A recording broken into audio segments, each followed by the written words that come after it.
First of all, I'd like to thank the Hemp Embassy for having me again. Michael and Kathleen and everyone who's put this together. The Nimbin community, Australia, I realized that this is a grassroots movement, and this is what I want to be a part of, really. You know, I've been looking at fine art my whole life, and I believe that this is absolutely a piece of fine art, what we're creating right here. So, that being said, my name's Abe Acton. I come from Colorado. I was born in Colorado. I've moved around a little bit within my life. I'll give you guys a little bit of background about myself so you can know where my opinions come from and some of the facts that I'm going to present to you. Like I said, I was born in Colorado in '77, moved away, grew up in Washington, D.C., or just right outside of it, in a nice little suburb.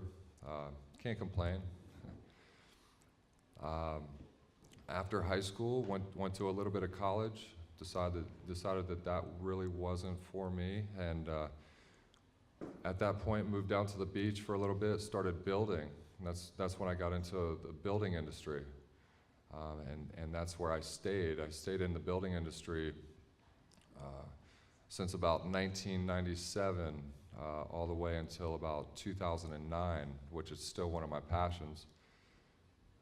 I moved down to Costa Rica in 2004 to build homes with my brother on the Pacific Northwest coast. We were down there for 5 years, enjoying good waves, good weather, building. Building was good in that time period, and then the construction market took a dip down in Costa Rica, such as it did in a majority part of the world. So that made us come back up into the United States. I moved back up into the United States, and I moved to Colorado in 2009, specifically to buy a piece of property and build an off-grid estate. So cannabis and getting into the cannabis industry really wasn't in my vision moving into Colorado. The construction market was shot in Colorado, and I really didn't have a way to make any money at that point, any money to help me progress. I started out working installing solar electric systems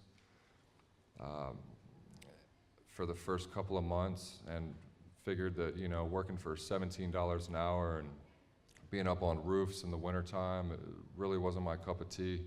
Although I did learn solar electric, so it was beneficial to me, I started doing the business model of growing cannabis. And this is what caught my attention. At first, the finances caught my attention about cannabis. Although I had been a cannabis user ever since high school, pretty much on a daily basis, I really enjoyed it. And yes, I did sell a little bit of cannabis back in the day. You know, I didn't consider it moving back into Colorado, becoming in the cannabis industry. I started doing the math on it, and for financial reasons, I got my medical licenses, and I started growing cannabis in my 2-bedroom little apartment. I threw my mattress out in the living room, turned my 2 bedrooms into a veg room and a flower room, and, you know, poked a couple holes in the walls and ran some duct units and some fans, and off I went. So there was a learning curve involved with that side of things. It turns out that the learning curve didn't hurt me too bad to where I had to ditch cannabis and the livelihood of cannabis. So when I actually got over the learning curve, I figured out that this was a true financial source for me. So time went on, and I progressed, and harvest after harvest, you know, I pay attention to things, that's what I do. Harvest after harvest, I became to dial the cannabis in and growing of the cannabis. And that was back in 2010. I got into growing just a year after I moved back. So all of a sudden I was harvesting about 3 pounds a month at the time.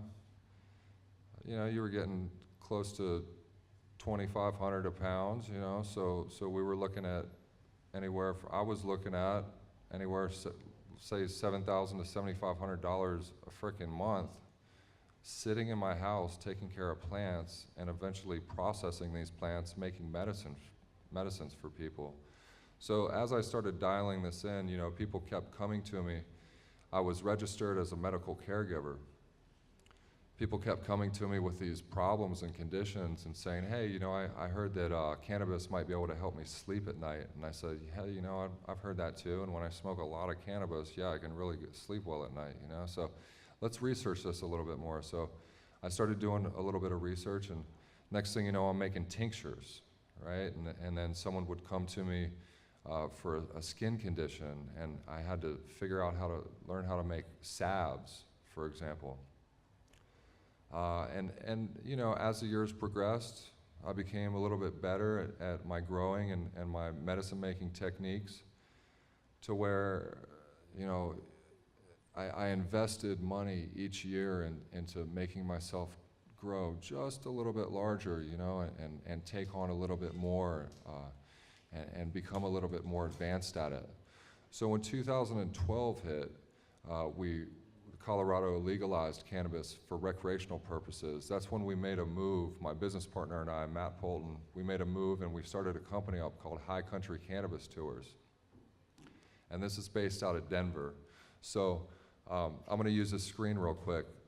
Colorado is an actual square state. It's very close to a square. So my property is right about here,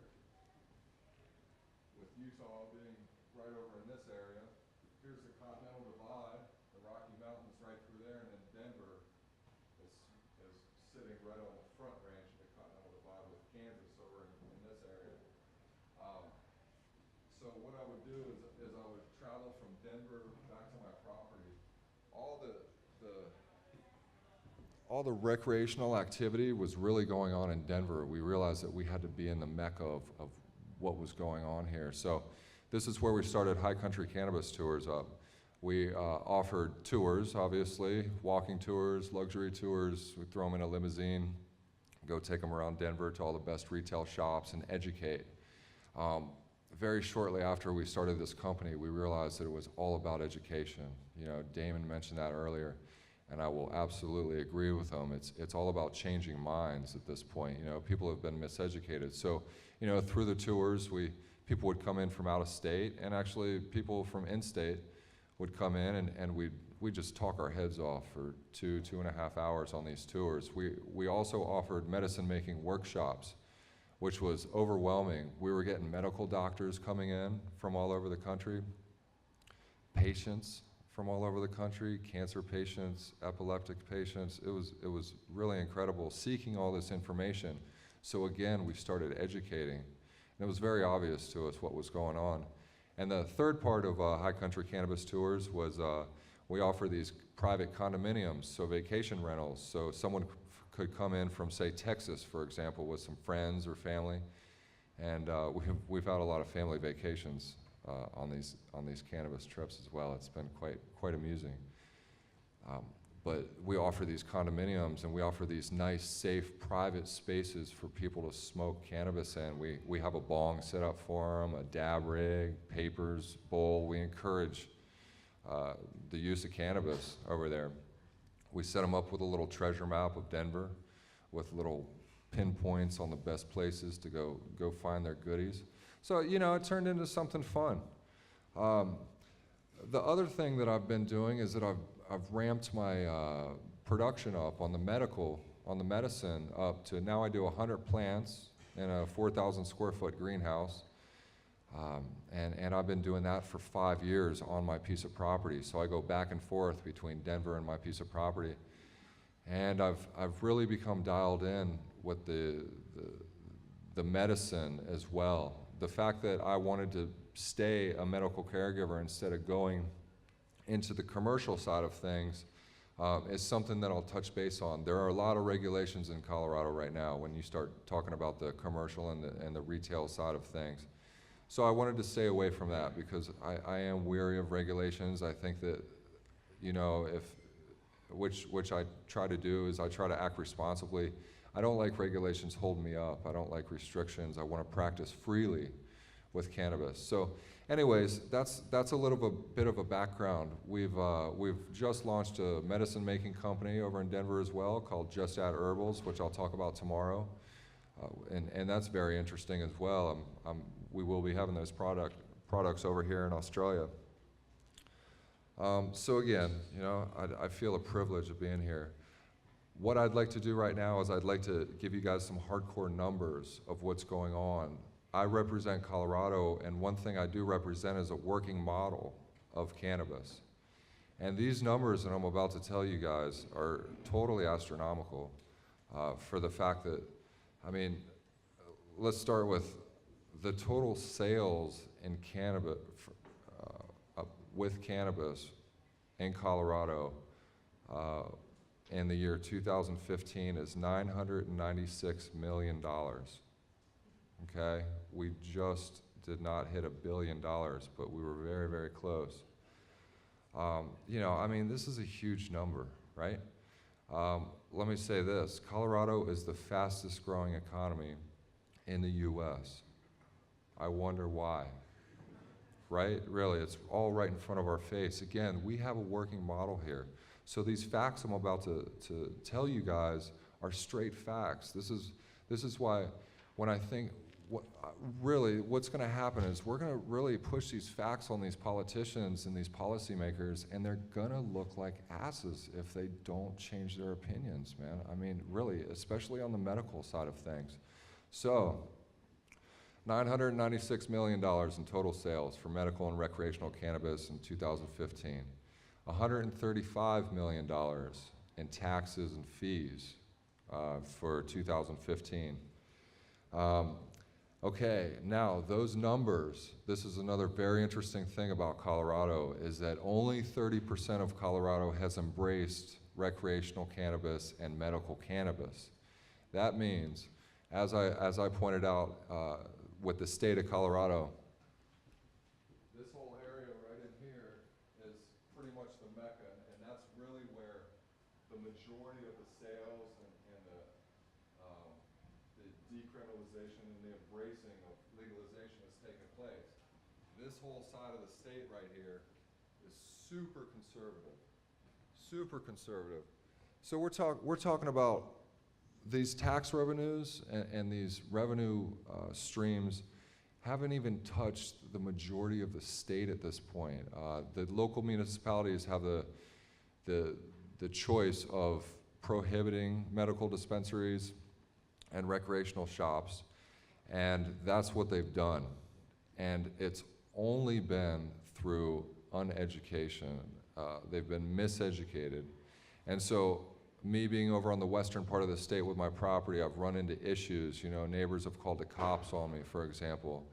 You know, people look at me as I'm a drug dealer. They thought I was part of the Mexican mafia before they got to know me. I mean, these are just crazy ideas, and it stems from insecurity, and I believe insecurity stems from not being educated in the right way and not feeling comfortable about the topic. So, you know, one of my main missions in my community as well is I've educated in my community, and I've changed a lot of minds.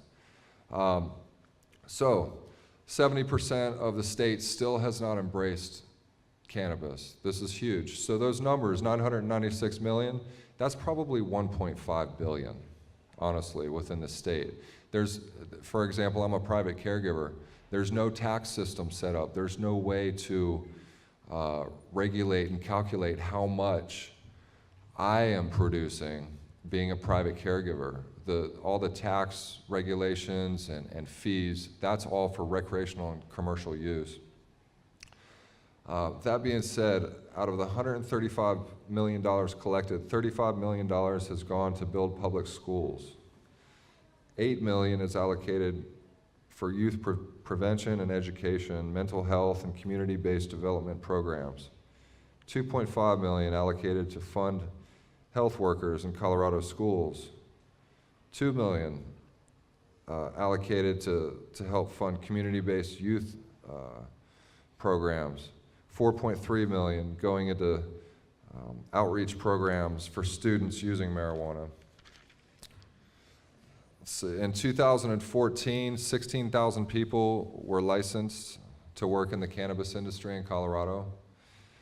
A gentleman named Jack Strauss did a study, and he studied 2 dispensaries from the dates January 1st to June 30th, 2014. These dispensaries, they provided 280 jobs and $30 million in total economic output in 6 months of the first 6 months of legalization. This is a very interesting fact, they contributed 10 times the tax revenue of either a restaurant or a retail shop in Colorado. So I mean, you know, it's just out of control, the revenue that's coming in to Colorado. Colorado is becoming incredibly rich in one way or another because of this. Now, another thing about numbers is that as these people come into Colorado to experience cannabis, they have to stay in hotels, they have to eat food, they have to fill up their gas tanks. You know, the indirect revenue coming in as well is just hit record numbers over there. Unemployment is at a 7-year low. We're at 2.9% at this point. Let's see, you know, and one of the things I wanted to touch base on right now is the social impacts, you know, because basically this is a social experiment. The economic part of it is part of this larger social experiment.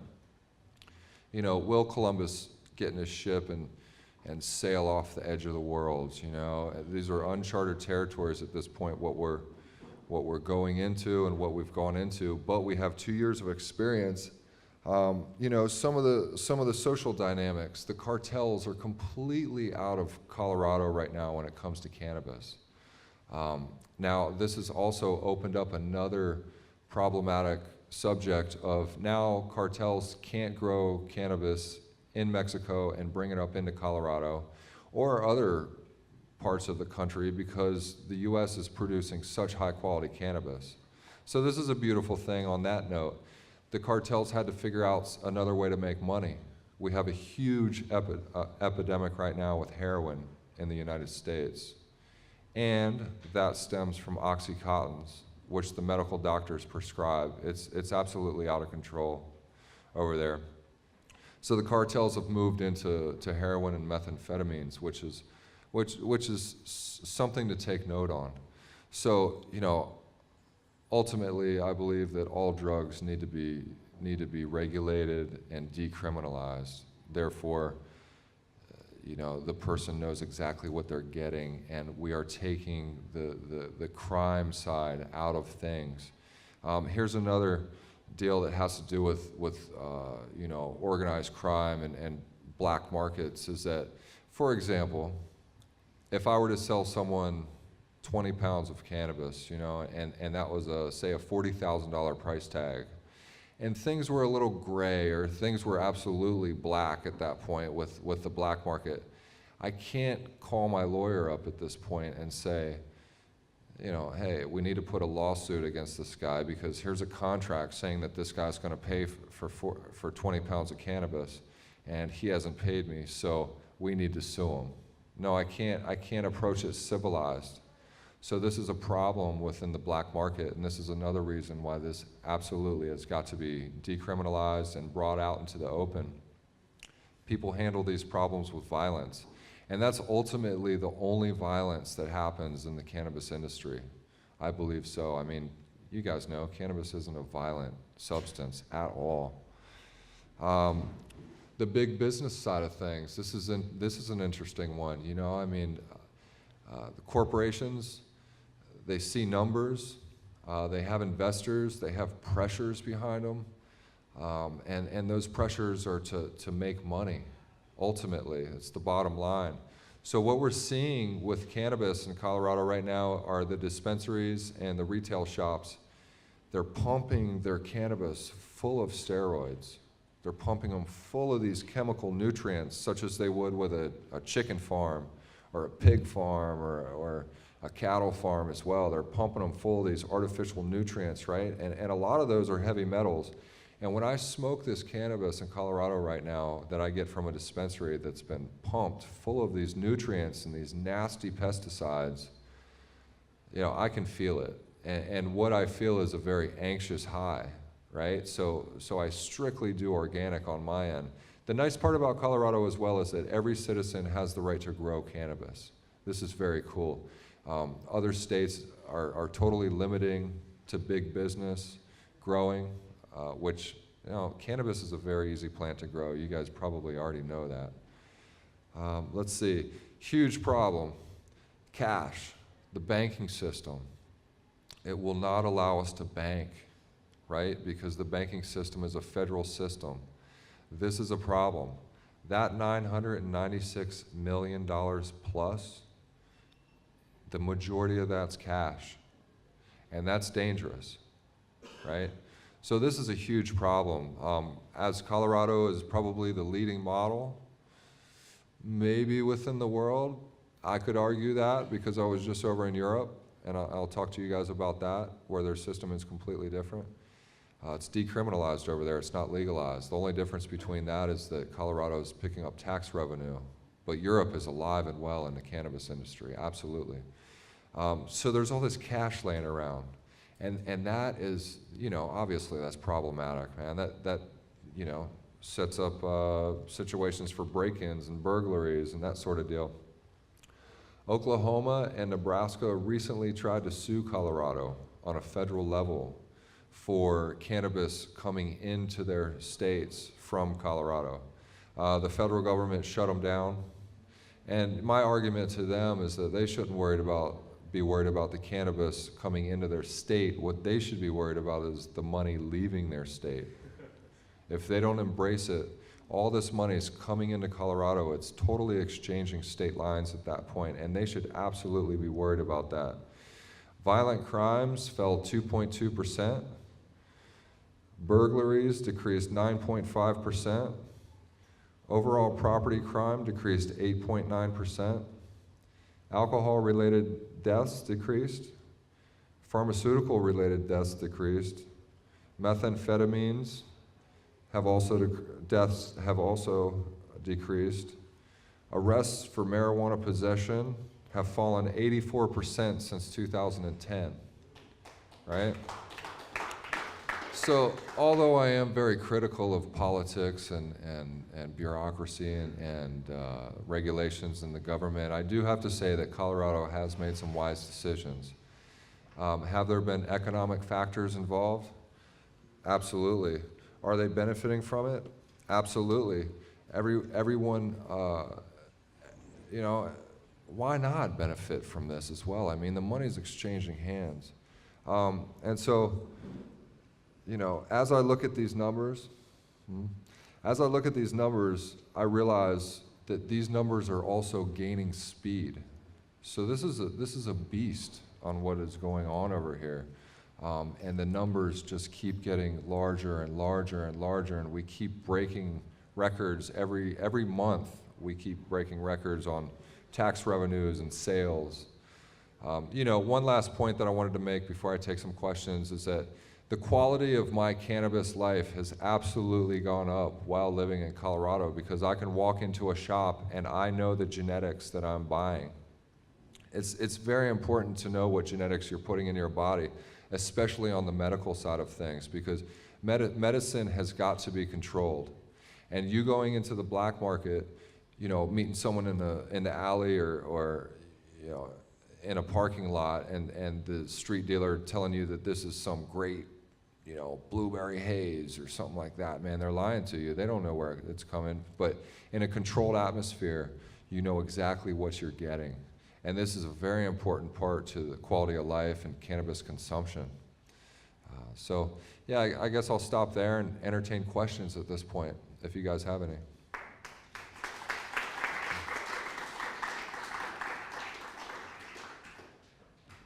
Yeah, man.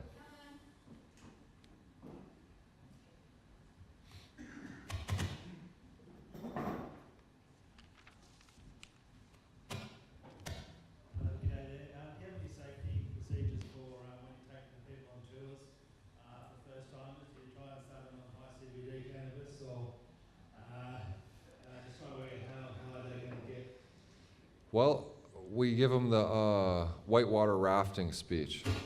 if you fall out of the raft, do not panic.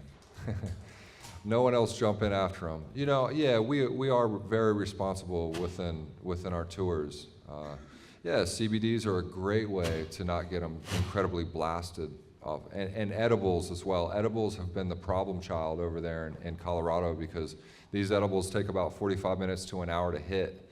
And people are all excited and happy. And you know, these drinks, for example, these sodas are 80 milligrams worth of cannabis. And they frickin' chug them before we can tell them not to, you know, and we're like, oh my gosh, yeah. Well, hey. Now we have 2 more hours left on the tour, and we're right here next to you. You know, if you need to step out and have a little breather, then so be it. You know, so yeah, we've had some experiences to where people have consumed maybe too much cannabis, but again, you know, they're not going to die. They just have a couple of anxious thoughts, and so be it. So we've had really good luck. The demographics that we've gotten on these tours have been. We had a group of 3 ladies just come to us. 3 daughters, and they were buying their mother, 70-year-old mother, their birthday present by, we teach a class called How to Be a Stoner 101. And we teach them how to take a bong hit, we teach them how to roll a joint, pass a joint, what a vaporizer is, that sort of deal. It was the coolest thing ever. So the demographics are all over the place when it comes to professions and ages and colors. You know, cannabis really has no limits. You know? Yeah. Yeah, thanks. I'm just curious about the economics of it. How is the legal retail price determined, and how does it compare with the black market price in, say, the next door state? And I was just curious when you said 84% reduction in cannabis arrest. Well, what constitutes a cannabis arrest then? Good question. You know, the cannabis arrest is basically a possession charge. It's smoking out in public. Obviously, trafficking charges, you know, if someone's not licensed to carry 50 kilos in their trunk and they get busted with that, cops are going to have to do something at that point. But just petty crimes, a person's life isn't disrupted on a criminal level with that. You know, what was the first part of the question? Okay. Retail prices in the United States right now, retail prices in Colorado, we're talking about probably $200 an ounce of some very nice cannabis. Can that be guaranteed organic? No. But on the medical side of things as well, it's hovering right around $200 an ounce compared to, say, $300 an ounce with it still being illegal. Colorado has a 22% tax as well, and that pumps the price up just a little bit, but it's still under the black market prices of different states. Okay, yeah, just a bit more on the determination of the legal price. Has there been any thought of taxing it like alcohol according to the THC content? Because alcohol here is priced according to the alcohol content of the particular drug. No, they really haven't focused on the THC content. Everything is just pretty much a flat tax of 22%. I think it's divided up into, I think there's a 15% excise tax and a 7% state tax at that. So, no, they haven't gone into that, although the whole policy was to treat cannabis like alcohol and tobacco. That's how we had it passed in Colorado. G'day. Hey, man. Yep. Good, man. You know, once it was passed and all that in Colorado, and corporations, you were saying, were, you know, putting out strains that had, you know, different pesticides and stuff in it. Is there any kind of regulation where they have to be sort of, or just growers in general have to be forthcoming with what, you know, chemicals and additives and stuff they're putting into their plant? Yeah, there's a part of the Marijuana Enforcement Division. We say MED, Marijuana Enforcement Division, and that division goes around and checks certain grows and tests for pesticides, nutrients. And granted, this is the thing that totally disturbed me. When I figured out that people that work in these grow rooms have to have full body suits on, right, with no skin exposure, this is what really opened my eyes up, and I was like, whoa, whoa, whoa, why? You know, I'm sitting over here growing 100 organic plants, like basically bathing in these things, man, you know, and these people are regulated and forced to wear these suits. Obviously something's going on here. And so, yeah, there have been grows that have been shut down because of just it's been unacceptable of what they're practicing. Yeah. Thanks very much, Abe. We really have to stop it there, everyone. We've got a lot of speakers today, so we have to keep going along or time will get away. Yeah, So, I'll be happy to answer any other questions if you guys just find me right outside or something. Yeah. well, thank you